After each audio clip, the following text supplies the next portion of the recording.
تازه نوې او ډېر د خوشحالۍ خبر. نور احمد کم عمره لوبغاړی دی چې آی پی ایل بولۍ ته وړاندې کیږي. دا لوبغاړی څوک دی، د کومه راغلی دی؟ ویډیو را سره تر پایه وګورئ، په هر څه به پوه شئ. ګرانو زړه ته رانږدې مینوالو، السلام علیکم. د هند تجارتي لیګ یا آی پی ایل بولۍ دا ځلې د دسمبر په 19 نیټه د هند په کلکته کې ترسره کیږي، چې دا ځلې په دغه بولۍ کې افغان توپ اچوونکی نور احمد لکړوال هم وړاندې کیږي، چې هغه 14 کاله عمر لري او د آی پی ایل بولۍ کې به تر ټولو کم عمره لوبغاړی وي. نور احمد لکړوال چې د افغانستان د خوست ولایت اوسیدونکی دی، هغه اوس 14 کاله او 340 ورځې عمر لري او د هند تجارتي لیګ کې تر ټولو کم عمره لوبغاړی دی چې برخه جوړیږي. نوموړي چین اماین توپ اچوونکی دی او د افغانستان 19 کلنو کم عمره لوبډلې برخه دی. هغه د 19 کلنو کم عمره ځوانانو په آسیایي جام کې یو تر ټولو غوره توپ اچوونکی و چې 8 لوبغاړي یې سوځولي وو.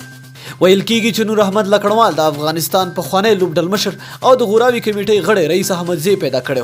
هغه رسنیو ته ویلي چې نوموړي یې په لومړي ځل د 19 کلنو کم عمره ځوانانو په ټرایل کې ولیده. هغه وایي چې کله د 19 کلنو کم عمره ځوانانو لوبډلې روزونکی وم، نو هغه مې لوبډله کې شامل کړ او هغه ډیره ښه لوبه وکړه. زه د هغه له توپ اچونې ډیر متاثره شوم.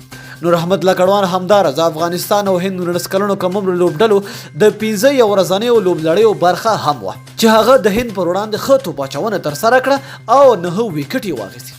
آی پی ایل چې تل د نوو استعدادونو په لټه کې وي، د نور احمد لکړوال استعداد هم کتلی دی او ډیر احتمال شته چې هغه دا ځل د هند تجارتي لیګ په بولۍ کې واخیستل شي. په دغه سیاریو کې راشد خان، مجیب الرحمن او محمد نبی له مخکې څخه لوبیږي. همداراز دا ځل یو شمېر نور افغان لوبغاړي هم په دغه بولۍ کې شامل دي. نو د افغان لوبغاړي نور احمد لکړوال د بریاو په هیله. ډېره مینه او مننه دوستانو چې ویډیو مې راسره تر پایه ولیدله. تر بیا بل ویډیو د الله په امان.